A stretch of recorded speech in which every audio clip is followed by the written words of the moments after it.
میرے بھائی حضرت حسن نے اس لیے صلح کی تھی کہ حضرت معاویہ وہ کچھ کرتے جس کی بنیاد پہ قاتلین عثمان کا مسئلہ. تو ذرا یہ ہمیں ناسبی بتا دیں کہ حضرت معاویہ کے 20 سالہ دور میں کون سے تختہ دار پہ قاتلین عثمان چڑھائے گئے ہیں. ٹھیک ہے, میں یہ سمجھتا ہوں کہ حضرت حسن کی صلح جو ہے نا, یہ اگر نہ ہوتی تو حضرت حسین کی قربانی رائے گاں جاتی, کیونکہ اس 20 سالہ دور میں بتا دیا کہ معاملات کہاں پر خراب ہوئے ہیں. حضرت حسن نے صلح کی تھی شرائط کے اوپر, وہ شرائط نہیں بتاتے. اہل سنت کی تمام جتنی معتبر تاریخی کتابیں ہیں, ایون حدیث کی جو شرح کی کتابیں ہیں نا, سب سے مشہور کتاب جو ہے فتح الباری ہے, صحیح بخاری کی شرح, ابن حجر اسقلانی, المتوفی 852 ہجری. یہ میں نے 72 حدیثوں میں بھی ڈالا ہے.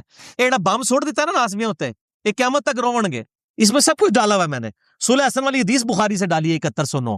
آپ صلی اللہ علیہ وسلم نے فرمایا تھا یہ میرا بیٹا سید ہے, گود میں اٹھا کے. اس کی وجہ سے مسلمانوں کے 2 گروہوں میں صلح ہوگی, اس کی وجہ سے.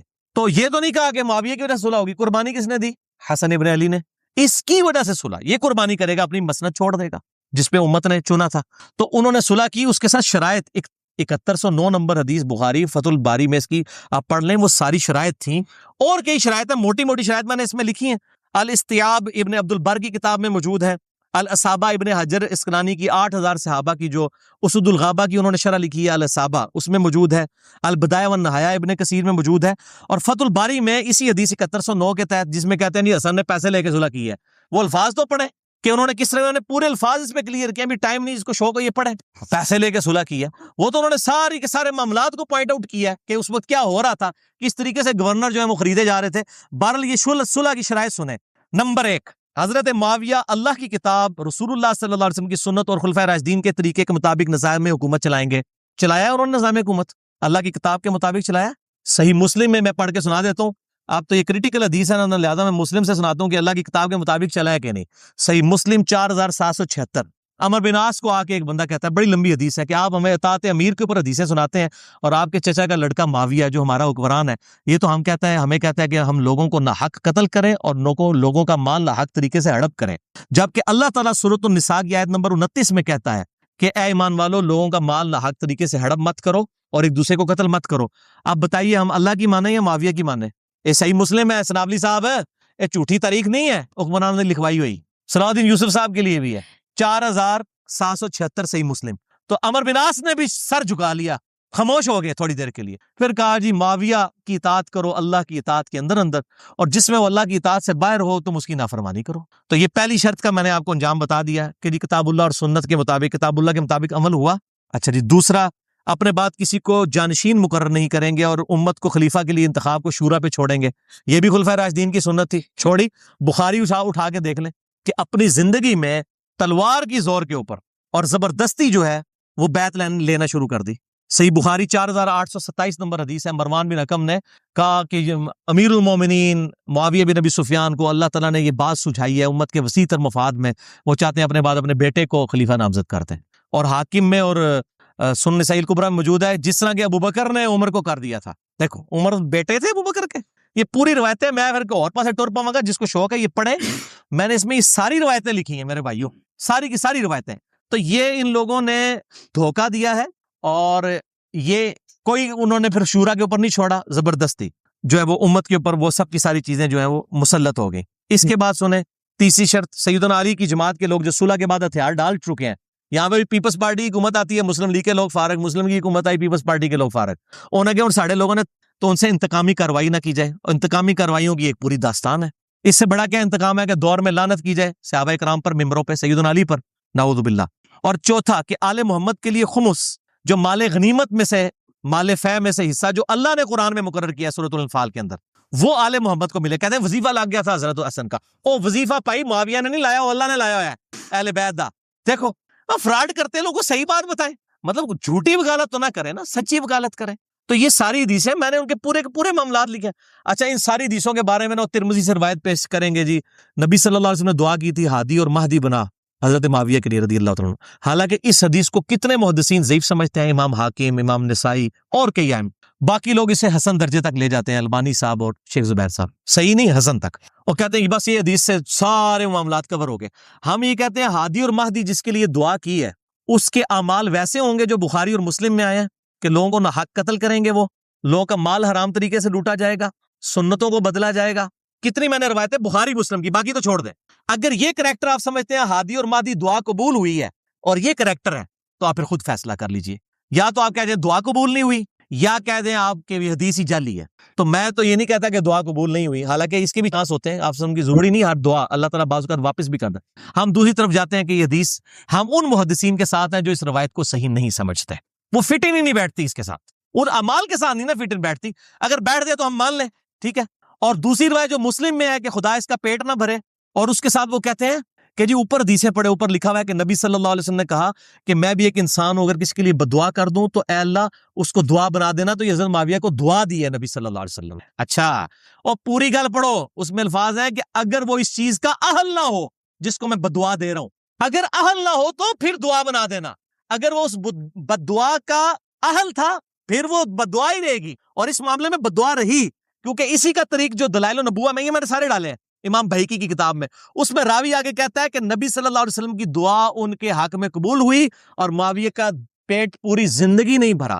اور یہ روایت آدھی لکھی, شیخ غلام مصطفیٰ ظہیر نے بھی آدھی لکھی, حضرت معاویہ کے دفاع میں 150 صفحہ کالا کیا, اور یہ والی روایت آدھی لکھی. آگے راوی کا فام بتایا نا, سلف کا فام, پوری زندگی پیٹ نہیں بھرا. ٹھیک ہے جی, تو یہ باتیں کرتے ہیں لیکن وہ آدھی باتیں بتاتے ہیں ہمیں. ہم احترام کے دائرے کے اندر, اب یہ کہیں گے جی جب ڈسکس کر رہے ہیں تو میرے بھائی علم کے میدان میں جذبات تو نہیں ہوں گے نا, چیزیں ڈسکس ہوں گی. میں پھر کہوں گا کہ اہل حدیث سب سے بڑے گستاخ ہیں صحابہ کے, اگر یہ رول مان لیا جائے. یہ ہر ممبر پہ کہتے ہیں کہ حج تمتع پہ پابندی لگی, حضرت ابن عمر نے مخالفت کی, اور ان کا میرے باپ پہ تو شریعت نازل نہیں ہوئی ہے, اور طلاق کے مسئلے میں تو بڑی گستاخی کرتے ہیں حضرت عمر کے معاملے میں. تو ہم ہی کہتے ہیں حضرت عمر کی غلطیاں کیوں آپ بیان کرتے ہیں. اچھا, پھر وہ حدیث مسند احمد سے بیان کرتے ہیں کہ ابن عباس کو کسی نے کہا کہ ابو بکر عمر کا یہ قول ہے, انہوں نے کہا میں تمہیں حدیث سناتا ہوں اور تم جو ہے وہ ابو بکر عمر کا قول بتاتے ہو, قریب آسمان سے پتھر نازل ہو پڑے. تو یہ حضرت ابو بکر عمر کو نبی صلی اللہ علیہ وسلم کے مقابلے پہ جو کھڑا کرتے ہیں اس طریقے سے, یہ تو خود کر رہے ہوتے ہیں. آپ کروڑوں معاویہ لے, ایک حضرت عمر کے برابر نہیں ہے, رضی اللہ عنہم اجمعین. میں تو رضی اللہ تعالیٰ عنہ ہی کہتا ہوں, دعائے خیر ہی کرتا ہوں سب کے لیے, کیونکہ میں ان کو صحابی مانتا ہوں. میں ان کو نعوذ باللہ منافق نہیں مانتا رافضیوں کی طرح. بلکہ اصول کافی میں بھی بلکہ یہ نہج البلاغہ میں سیدنا علی کے جو خطوط ہیں معاویہ کے لیے, وہ السلام علیکم سے شروع ہوتے ہیں. کوئی منافقانہ اس میں معاملات نہیں ہیں, لیکن غلطی ہے اپنی جگہ پہ. اچھا اب تھوڑا سا ٹیکنیکل ذرا کوسچن ہے محدثانہ قسم کا, کہ جو محدثین اہل سنت ہیں ان کی حضرت امیر معاویہ رضی اللہ عنہ کے متعلق کیا تحقیقات آپ کے علم میں ہیں, اور یعنی جرح بھی کہہ لیں, تعدیل بھی جو ہوتی ہے جیسے آپ ٹرم سمجھتے ہیں نا, اس پہ تھوڑا سا ٹیکنیکل طریقے سے بتائیں. جرح تعدیل تو یہ ہے کہ دیکھیں جی, یہ مجھ سے پہلے بھی سوال کئی دفعہ کیا گیا, شکر ہے یار آپ نے یہ سوال کیا, ریکارڈنگ میں آ جائے گا, کہ جی حضرت معاویہ کے اگر کردار اس طرح کا تھا, ان سے حدیثیں کیوں محدثین نے لی ہیں. بھائی روایت حدیث میں ہر صحابی عادل ہے. لوگوں نے تحقیق کر لی ہے کہ صحابی نے بہت بڑے بڑے جرم کیے, صحابہ میں سے ہوئے, زنا تک ہوئے, لیکن انہوں نے نبی صلی اللہ علیہ وسلم پہ جھوٹ نہیں باندھا. اور یہ پاسبل ہے. کیسے پاسبل ہے سنیں, مجھے بتائیے. ایک شرابی کبابی دنیا کا غلیظ ترین انسان ہو, اس کو آپ کہیں کہ میں 1 کروڑ روپیہ تمہیں دیتا ہوں, نبی صلی اللہ علیہ وسلم کو گالی دے دو, دے گا؟ زنا کے لیے عورتیں دے دیں, کرے گا. شراب دیں, پیے گا. وہ کہے گا یار جو بھی ہے یہ کام میں نے نہیں کرنا. جس طرح ابھی کئی مسلمان ہیں سارے کام کرتے ہیں, کہتے ہیں خنزیر کا گوشت نہیں کھانا, نماز بالکل نہیں پڑھتے, شراب بھی کبھی بھی پی لیتے ہیں. یعنی کوئی شخص بعض اوقات کسی گناہ کو اتنا بڑا سمجھ لیتا ہے, وہ کہتا ہے یہ کام میں نے کبھی نہیں کرنا. اور اس طرح کا ایک کام ایسا تھا جو نبی نے اتنا کوٹ کوٹ کے صحابہ میں بھرا تھا. صحیح مسلم کی پہلی حدیث بخاری میں موجود ہے, اور یہ چند حدیث ہیں جو متواتر ہیں. ان میں سے ایک حدیث یہ ہے کہ آپ صلی اللہ علیہ وآلہ وسلم نے ارشاد فرمایا, جس شخص نے میری طرف جھوٹی حدیث منسوب کی اپنا مقام دوزخ میں دیکھ لے. اور صحیح مسلم میں تو اتنے خطرناک الفاظ ہیں سیدنا علی کے, جنگ نہروان والے چیپٹر میں سیدنا علی کہتے ہیں کہ اگر مجھے آسمان سے زمین پر پھینک دیا جائے نا تو یہ تکلیف مجھے گوارا ہے, لیکن میں اس چیز سے ڈرتا ہوں کہ میں رسول اللہ پہ کوئی جھوٹی حدیث بیان کروں. پھر انہوں نے حدیث بیان کی کہ جو خوارج کو قتل کریں گے وہ کتنے عظیم لوگ ہوں گے. یعنی وہ اپنی امت, اپنی قوم کا, اپنی فوج کا موٹیویشن لیول رائز کر رہے تھے کہ میں نے حضور سے خود سنا ہے کہ بہترین لوگ ہوں گے جو خوارج کو قتل کریں گے. تو اس وقت انہوں نے کہا کہ میں آسمان سے گر پڑوں نا, یہ مجھے گوارا ہے, جھوٹی. لہذا صحابہ کرام رضوان, چاہے مغیرہ ابن شعبہ ہوں, عمر بن عاص ہوں, بصر ہوں, معاویہ ہوں, رضی اللہ عنہم اجمعین وعلیہم السلام, چاہے شیعوں کو برا لگے, رافضیوں کو, ہم سلامتی کی سب کے لیے دعا کرتے ہیں. ظاہر ہم قبر پہ جائیں گے, ان صحابہ کی قبروں پہ تو السلام علیکم کہیں گے, نماز میں بھی کہتے ہیں. تو یہ سب کے سب جو ہیں لوگ, ان لوگوں سے روایتیں احادیث میں لی جائیں گی, کسی سے جھوٹ ثابت نہیں ہے. اور ان صحابہ سے کوئی ایسی حدیثیں نہیں جو باقی صحابہ نے روایت نہ کی ہوں, کوئی تفرد نہیں ہے. باقی صحابہ اگر ان کی حدیثیں نہ بھی لی جاتی, باقی صحابہ سے حدیثیں وہ ہمیں مل جاتی ہیں. روایت حدیث میں یہ قابل قبول ہیں, اس اعتبار سے کوئی ان کے اوپر جرا نہیں ہے, ایکسیپٹیبل ہوں گے. باقی کسی کی پرسنل غلطیوں کو پوائنٹ آؤٹ کرنا, وہ تو پھر بخاری مسلم نے تو ان کی کئی باتیں نقل کر دی ہیں نا جی. اب میں اس طرف چل پڑوں گا, وہ تو نقل کر دی. البتہ آپ پرٹیکولر اگر وہ بات کریں گے تو بڑی بڑی خطرناک روایتیں بھی موجود ہیں. اب میں بیان کروں یا نہ کروں؟ کریں گے. ایک آدھ بتا دیتے ہیں آپ کو, ویسے تو بہت ساری ہیں. شیخ زبیر الزئی رحمہ اللہ نے کتاب لکھی ہے قیام رمضان کے اوپر نا, 8 اور 20 تراویح کے اختلاف پہ, ٹھیک ہے جی. اس میں ایک حدیث کے اوپر جرح کرتے ہوئے وہ لکھتے ہیں, قیام رمضان والی اس کا PDF بھی نیٹ پہ رکھا ہوا ہے, ہماری ویب سائٹ پہ بھی آپ ڈاؤن لوڈ کر لیں. تراویح کے مسئلے پہ حدیث جو وہ حنفی پیش کرتے تھے نا, وہ 20 تراویح کے اوپر, اس حدیث میں کچھ خامیاں نکالتے ہوئے انہوں نے نا ایک خامی یہ بھی نکالی کہ اس حدیث میں جو راوی ہے علی ابن الجعد ہے, علی ابن الجعد, اور یہ وہ راوی ہے. شیخ زبیر صاحب لکھتے ہیں ابن حجر اسقلانی کے حوالے سے, ایک محدث دوسرے محدث سے نقل کر رہے ہیں, یہ وہ راوی ہے کہ جو کہا کرتا تھا کہ اگر قیامت والے دن اللہ تعالیٰ معاویہ کو عذاب دینا تو مجھے اس بات کا کوئی دکھ نہیں ہوگا, کیونکہ جو کچھ اس نے کیا ہے امت کے ساتھ. علی ابن الجعد, یہ کون ہے؟ ہاں میں بتاتا ہوں یہ کون ہے. ان کا تعارف بھی کراؤں گا تو پیرا سے زمین نکل جائے گی. علی ابن الجعد, علی ابن الجعد, یہ بات آپ نے کبھی, آپ لوگ تو میرے یار غار بھی آپ میں سے کئی لوگ بیٹھے ہوئے ہیں, کبھی مجھ سے آپ نے کبھی نجی محفل میں بھی ایسی بات سنی ہے؟ نہیں. ٹھیک ہے, مجھے تو ترس آتا ہے ان کے اعمال جب دیکھتا ہوں, میں کہتا ہوں اللہ تعالیٰ معاف ہی کرے یار, دعا ہی کر سکتے ہیں, دعاؤں سے نہیں منوا سکتے. علی ابن الجعد نے یہ بات کہی, اور شیخ زبیر صاحب کہتے ہیں کہ اس پہ تو اس راوی کے اندر تو یہ خرابی پائی جاتی تھی, اور یہ حنفی ہمیں اس کی روایت پیش کر رہے ہیں. پھر ساتھ ہی لکھتے ہیں لیکن وہ اہل سنت کے امام ہیں اور وہ ثقہ اور صدوق راوی ہیں ان تمام چیزوں کے باوجود.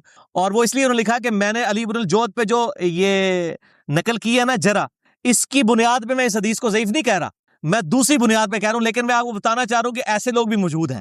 یہ شیخ زبیر صاحب نے لکھا ہے, ٹھیک ہے, ابھی تک موجود ہے, اس کا PDF موجود ہے. اب آپ نے پوچھا علی ابن الجعد کون ہے؟ امام احمد بن حنبل کے استاد ہیں, اور ان کی کتاب ہے مسند احمد ہے نا, جس طرح اسی طریقے سے مسند جو ہے علی ابن الجعد بھی موجود ہے. اہل سنت کی مین سٹریم کی کتاب ہے یہ احمد بن حنبل کے استاد, امام بخاری کے دادا استاد. احمد بن حنبل رحمۃ اللہ لگے ہیں جی, احمد بن حنبل کے استاد ہیں, جس سے مشاہدات صحابہ کے اقوال پیش کر رہے ہیں. یہ احمد بن حنبل کے استاد ہیں علی ابن الجعد. امام احمد بن حنبل کا استاد اگر یہ بات کر کے سننی ہے, آپ اس کی روایتوں پہ جرا کرتے ہیں, جو کچھ کرتے ہیں, تو ابن حجر پہ بھی فتویٰ لگائیں اور شیخ زبیر صاحب کے اوپر بھی فتویٰ لگائیں. اگر ضعیف اتنے بئی ماننا ہر چیز کو ضعیف ثابت کرنے کی کوشش کرتے ہیں نا, اس کا تو حل کوئی نہیں ہے. تو ہم یہ کہتے ہیں کہ جو لوگ یہ لکھتے رہے ہیں, یہ تو میں آپ کو ایک نمونہ پیش کر رہا ہوں. ویسے اللہ نے ہر چیز جوڑوں کی شکل میں پیدا کی ہے, سورہ الذاریات میں آتا ہے, ایک جوڑا اور ہو جانا چاہیے ہے, ہونا چاہیے. سنو پھر دوسرا جوڑا یہ, میں ویسے ٹوتھ ریویل کر دیتا ہوں. میں نے مسئلہ نمبر 130 جب ریکارڈ کروایا تھا نا نماز وتر پہ, اس میں میں نے ایک بات کی تھی صحیح بخاری سے. صحیح بخاری میں حضرت معاویہ کے اوپر باب باندھا نا امام بخاری نے, ذکر معاویہ, فضائل معاویہ نہیں, ذکر معاویہ. اس میں نے پوری بحث بھی کی ہے اس میں بھی, اور ابن حجر اسقلانی کی پوری بحث مسئلہ 116 میں. اس میں حدیث وہ لے کے آئے کہ حضرت معاویہ رضی اللہ تعالیٰ عنہ صرف ایک وتر پڑھا کرتے تھے. تو کسی نے ابن عباس کو آگے شکایت کی کہ امیر المؤمنین معاویہ بن ابی سفیان ایک وتر پڑھتے ہیں, ان کو ذرا دیکھیے. اچھا, حضرت ابن عباس نے آگے سے کیا جواب دیا؟ ان کو چاہیے تھا, وہ کہتے یار تمہارا دماغ خراب ہے, سنت بھی تو عمل کر رہے ہو. اور ابن عباس کی عادت یہی ہوتی تھی, وہ تو اتنے آؤٹ اسپوکن تھے, میں نے بتایا جو لوگ جو مطلب وہ لبیک اللہم لبیک پڑھ رہے ہیں, جو کہہ رہے ہیں ابو بکر عمر کے اقوال بتاتے ہو, میں تمہیں نبی کی حدیثیں بیان کرتا ہوں, قریب آسمان سے پتھر برس پڑے. بخاری میں آتا ہے ایک شخص نے آگے کہا کہ ابن عباس آج میں نے ایک پاگل بندے کے پیچھے نماز پڑھی ہے, اس نے 22 دفعہ اللہ اکبر کہا 4 رکعتوں میں. اس نے کہا تجھے تیری ماں گم پائے, یہ ابو القاسم کی سنت ہے, تو اس سنت کا مذاق اڑا رہا ہے, کیونکہ بنو امیہ کے گورنر جو ہے وہ صرف پہلی تکبیر اونچی کہتے تھے, باقی آہستہ آہستہ کہتے تھے. یہ سنت بھی دوبارہ حضرت علی نے جاری کی ہے, بخاری مسلم میں آتا ہے, ایک لفظ سے چیپٹر ہے. ان لوگوں نے یہ تکبیرات ختم کر دی تھی, جس کو تعلق قادری صاحب ترک رفع دین پہ جو حدیثیں لے آتے ہیں, ٹھیک ہے. تو یہ شریک گورنروں نے یہ مطلب, تو وہ ان کو بتایا گیا کہ جی وہ تو ایک وتر پڑھتے ہیں. تو حضرت ابن عباس نے کہا کہ معاویہ کو چھوڑ دو, وہ فقیہ ہیں اور صحابی ہیں. فقیہ سے مراد سمجھدار ہیں, اور صحابی بھی ہیں, انہوں نے نبی صلی اللہ علیہ وسلم کی صحبت کی ہے. اب ہونا تو چاہیے تھا ابن عباس ان کو یہ کہتے کہ یار معاویہ نے ایک وتر پڑھ کے کون سا گناہ کیا ہے, یہ تو سنت ہے, یہ کہنا چاہیے تھا نا. ادھر وہ کہہ رہے ہیں کہ جی 22 دفعہ اللہ اکبر کہنا سنت ہے, صحیح بخاری میں, یہاں بھی کہنا چاہیے تھا, فقیہ ہے.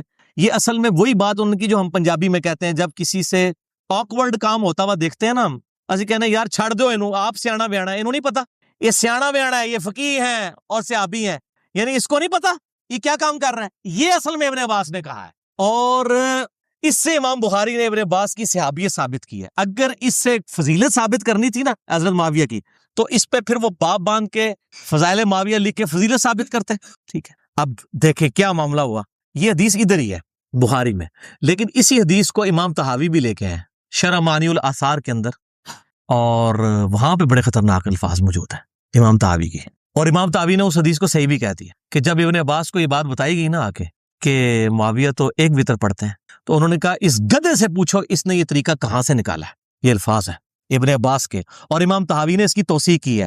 یہ میں اس لیے کہہ رہا ہوں کہ پھر امام طحاوی پہ بھی رافضیت کا فتویٰ لگائیں, المتوفی 321 ہجری والے سنت کے امام ہیں. ابن عباس پہ بھی لگائیں, انہوں نے الفاظ یہ ضعیف کرنے کی ثابت کرنے کی کوشش بھی کریں گے. میں پہلے ہی بتا رہا ہوں کہ ضعیف کریں گے تو طحاوی مر جائے گا, طحاوی نہیں پھر سنی رہندا. جب طحاوی نو بچاؤ گے تو پھر دوسری گل ٹھیک ہوئے گی, اور دوسری بات ہی ٹھیک ہے. یہ ابن عباس کی عادت تھی, وہ اس کو بھی کہتے ہیں نا تیری ماں تو جر روئے, تو کہہ رہا ہے 22 دفعہ اللہ اکبر کا, تو بخاری میں. یہ طحاوی جو ہیں یہ ساروں کے امام ہیں یا خالی نہیں اہل سنت کے امام ہیں, اہل حدیث میں مانتے ہیں؟ جی اہل حدیث میں مانتے ہیں. 321 ہجری میں فوت ہوئے ہیں. حنفی بھی حنفی تو ان کو اس لیے مانتے ہیں کہ امام حنیفہ سے بہت انسپائر تھے, ان کو تو حنفی کہتے ہیں. اچھا, یہ جو شرح معانی الآثار اور یہ باقی کتابیں جو ہیں وہ امام طحاوی کی کتابیں, اس کے اندر انہوں نے اس طرح کی روایتیں اور بھی کئی مطلب نقل کی ہیں. تو امام طحاوی کی یہ کتاب, اور میں نے مسئلہ 130 وتر والے میں بتایا تھا کہ جب سے مجھے ایک حدیث پتہ چلی ہے نا, تو میں ہمیشہ 3 وتر ہی پڑھتا ہوں. میں نے کبھی 1 وتر نہیں پڑھے, اگرچہ میں اس کو جائز سمجھتا ہوں. لیکن میں نے ادھر کہا تھا ایک اور بات ہے جو بتانا نہیں چاہتا, اور میں نے آج بتا بھی تھی. اچھا اس میں آپ کو بتا دوں بات اب چلی ہے, تو یہ فیس بک پہ اس دن عمار خان ناصر صاحب ہے, بہت زبردست محقق ہے, گامدی صاحب کے شاگردوں میں قابل ترین آدمی ہیں, اور یہ آپ کو پتہ نہیں پتہ ہے ناسبی ٹائپ بھی ہیں تھوڑے سے. نہیں, سرفراز خان صفدر صاحب جو ہے نا دیوبندیوں کے جو محدث اعظم مناظر اعظم ہوا کرتے تھے, انہوں نے فیس بک پہ شیئر بھی کرائی ہوئی تھی. انہوں نے شیئر کی ہوئی تھی. ہاں یہ شیئر کرائی تھی, اور مجھے کسی نے بھیجی تھی, تو مجھے اس لیے تازہ دماغ میں, ورنہ میرے دماغ میں بھی نہیں آنی تھی. یہ میرے دماغ میں اسی لیے گونج رہی ہے کہ انہوں نے یہ روایت نقل کروائی کی وہ تھی. بات کر رہے تھے کہ بھی شروع دن سے تو ایسے یہ مطلب میں آپ کو بتا رہا ہوں, وہ اصل میں اس لیے ابن عباس نے کہا کہ نبی صلی اللہ علیہ وسلم نے واقعی کبھی 1 وتر نہیں پڑھا. آپ جو 1 وتر پڑھتے تھے نا, وہ کرتے تھے 2 جمع 1 2 جمع 2 جمع 1 2 جمع 2 جمع 2 1. ہم یہ چیلنج کرتے ہیں کہ صرف 1 وتر نبی صلی اللہ علیہ وسلم سے دکھائیں. وہ ایک پوری کو طاق کرنے کے لیے ہوتا سی, اکلوتا ہی کلا ایک نہیں ہوتا تھا. ہم جس وجہ سے اس کو صحیح سمجھتے ہیں وہ ابو داؤد اور ترمذی ابن ماجہ کی حدیث ہے کہ نبی صلی اللہ علیہ وسلم نے فرمایا کہ وتر مسلمان پہ اللہ کا حق ہے, جس کی مرضی 5 پڑھے, جس کی مرضی 3, جس کی مرضی پڑھے 1. اس کی وجہ سے ہم اس کو جواز کی حد تک مانتے ہیں. لیکن اس حدیث کی بھی تعویل ہو سکتی ہے کہ وہ 1 پڑھے گا تو ساتھ 2 ملائی بھی ہوں, یہ بھی ہو سکتی تعویل. جس طرح کہ باقی حنفیوں کا یہ کہنا کہ 1, اچھا حنفیوں سے ہمارا اختلاف یہ ہے کہ وہ کہتے ہیں آپ نے 3 کے لیے 2 کو اور 1 کو الگ پڑھیں گے, وہ وتر ہو گئی نہیں. وہ اکیلے 1 کو 2 کے ساتھ ملا کے بھی نہیں مانتے ہیں. اور یہ حنفیوں کی تمام فقہ حنفی کی کتابوں میں بھی یہ روایت لکھی ہوئی ہے, کیونکہ ان کے حق میں جاتی ہے نا 1 وتر, وہ تو 1 وتر غلط سمجھتے ہیں, تو 3 وتر کے حق میں نا یہ حضرت معاویہ کے اوپر ابن عباس کے کامنٹس لے کے آتے ہیں. تو میں بتا رہا ہوں محدثین نے اس قسم کی جو اگر کسی سے الفاظ نکلے ہیں کہیں معاملے میں, امام نسائی کے بارے میں بھی آتا ہے. آپ یہ کہتے ہیں جی وہ واقعہ ثابت نہیں ہے, ہم کہتے ہیں تمام محدثین امام نسائی کی جو شہادت کے واقعے میں چیزیں نقل کرتے ہیں. ٹھیک ہے جی, کہ بھئی انہوں نے ناسبیوں کے خلاف کتاب خصائص علی لکھی, وہ شہید کر دیے گئے, اور وہ جو کچھ معاملہ ہوا, چلے یہ کہتے ہیں واقعہ جھوٹا ہے. خصائص علی تو جھوٹی نہیں ہے نا. ہم پوچھتے ہیں کہ خصائص علی انہوں نے لکھی, اور کسی کے خصائص کیوں نہیں لکھے ہیں؟ اس کا مطلب ناسبیوں کے خلاف ہی انہوں نے کتاب لکھی ہے. خصائص ابو بکر, خصائص عمر عثمان نہیں نہ لکھی انہوں نے, اور پھر اس کے بعد فضائل صحابہ بھی لکھی, لیکن حضرت معاویہ کا نام اس میں ذکر نہیں کیا. امام حاکم نے کتنے صحابہ کے اوپر باب باندھے ہیں فضائل کے اوپر, لیکن حضرت معاویہ کے فضائل پہ نہیں لیا, لیکن باقیوں نے لیے. امام ترمذی نے بھی لیے, فضائل معاویہ باب باندھا ہے. مطلب ہم مانتے ہیں, میرے نزدیک تو کسی شخص کا صحابی ہونا یہ فضیلت کے لیے کافی ہے, چاہے اس کے لیے کوئی اور فضیلت ہو یا نہ ہو. سمندری جہاد والی حدیث بعض لوگ اس کے اوپر بھی تان کرتے ہیں, میں کہتا ہوں جی ہو فضیلت, فٹ ہو یا نہ ہو, صحابی کی فضیلت ہی بہت بڑی. ہم تو کسی صحابی کی جوتیوں کی خاک کے برابر بھی نہیں ہے, لیکن غلطی اپنی جگہ, سیدھی سی بات. اچھا صحابی کی آپ ڈیفینیشن کیا کرتے ہیں کہ اس میں غامدی صاحب بھی تھوڑا سا اہل سنت سے اختلاف کرتے ہیں, آپ کیا غامدی صاحب کیا کہتے ہیں؟ وہ بھی اس قسم کی کوئی بات کرتے ہیں نا کہ یعنی ہر شخص جس نے ایک نظر بھی دیکھ لیا تو اس طرح برابر نہ کر دو. اور ٹھیک ہی ویسے غامدی صاحب کہتے ہیں, اس کی وجہ سے تو مصیبت کھڑی ہو جائے گی, کیونکہ بخاری اور مسلم میں حدیث ہے کہ کتنے لوگ ہیں جو آپ کی وفات کے بعد مرتد ہوئے, منکرین زکوٰۃ, ارتداد کا شکار ہوئے ہیں. وہ لوگ وہی تھے فتح مکہ پہ آپ صلی اللہ علیہ وسلم کو. مرتد کون ہوتا ہے؟ جس نے پہلے ایمان لایا ہو. انہی کے بارے میں بخاری مسلم میں حدیث ہے, اصحابی میرے حوض کوثر پہ اصحاب لائے جائیں گے, میں کہوں گا میرے صحابہ ہیں, مجھے بتایا جائے گا آپ کی وفات کے بعد انہوں نے دین بدل دیا تھا. تو آپ صلی اللہ علیہ وسلم فرماتے ہیں میں کہوں گا سحقن سحقن لمن غیر بعدی، سحقن سحقن لمن بدل بعدی، ان پہ پھٹکار اور دور کر دو، انہوں نے میرا دین بدل دیا۔ اور دوسرے طریق میں بخاری اور مسلم میں آتا ہے کہ آپ صلی اللہ علیہ وسلم فرماتے ہیں میں وہی کہوں گا جو عبد صالح عیسیٰ ابن مریم کہیں گے، اے اللہ جب تک میں ان میں موجود تھا ان پر گواہ تھا، جب تو نے مجھے اٹھا لیا پھر تو ہی ان پر گواہ تھا، اب یہ تیرے بندے ہیں، چاہے انہیں معاف کر دے چاہے انہیں عذاب دے۔ یہ بخاری مسلم دونوں میں۔ مسئلہ 96 عظمت صحابہ رد المنافقین اور سنی شیعہ کے اختلاف کا تحقیقی جائزہ، اس میں میں نے یہ ساری روایتیں بیان کی ہیں۔ تو غامدی صاحب کی بات ٹھیک ہے، صحابی میں صحبت بھی کی ہو، خالی دیکھنے والا معاملہ نہیں، اور پھر وہ ایمان پہ قائم بھی رہا ہو، کیا مطلب مرتے دم تک۔ اگر بعد میں مرتد ہو گیا تو صحابی نہیں ہے۔ اس طریقے سے آپ کی زندگی میں زندہ تھا، کافر تھا، بعد میں مسلمان ہوا ہے، وہ بھی صحابی نہیں۔ کعب بن احبار آپ کی زندگی میں ایمان لایا لیکن آپ کو دیکھا نہیں، وہ بھی صحابی نہیں، جیسے ویسے کرنی، صحیح مسلم میں آتا ہے۔ تو واقعی مطلب وہ غامدی صاحب کی بات جو ہے وہ دل کو لگنے والی ہے، اور اہل سنت میں ابن حجر اسقلانی وغیرہ ان کا بھی یہی موقف ہے کہ جس نے صحبت بھی کی ہو اور وہ اس طرح کے معاملہ۔ باقی وہ صحابی والا معاملہ تو ورنہ تو وہ جو رافضی ہیں وہ تو اصحابی اصحابی کے اوپر ان کے مطلب وہ تو خلفائے راشدین کو نعوذ باللہ بیچ میں ڈال دیتے ہیں۔ اور اسی طریقے سے صحیح مسلم میں بڑی خطرناک ایک روایت ہے 7035 جس میں عمار بن یاسر سے پوچھا گیا آپ جو علی کا ساتھ دے رہے ہیں کیا رسول اللہ نے آپ سے فرمایا تھا صلی اللہ علیہ وسلم؟ آپ نے فرمایا رسول اللہ صلی اللہ علیہ وسلم نے ہم سے کوئی ایسا عہد نہیں لیا تھا اس معاملے میں سوائے اس ایک عہد کے جو حذیفہ ابن یمان کو آپ نے بتایا تھا کہ میرے اصحاب میں 12 منافق ہیں۔ اب اس پہ لوگ بحثیں کر رہے ہیں کہ عمار بن یاسر یعنی علی معاویہ کے جھگڑے میں منافقین کا ذکر کر رہا ہے تو وہی معاویہ پہ منافقت کا فتویٰ لگا رہے ہیں۔ میں سمجھتا ہوں کہ یہ زیادتی ہے، جب تک بالکل کلیئر کٹ کوئی بات نہ ہو۔ اگر عمار کو خود نام نہیں پتا تھا، انہوں نے خود کہا عمار حذیفہ کو پتا ہے، اگر کوئی خاص بات بتائی حذیفہ کو بتائی، باقی پوری امت کو جو بتایا وہ بتایا۔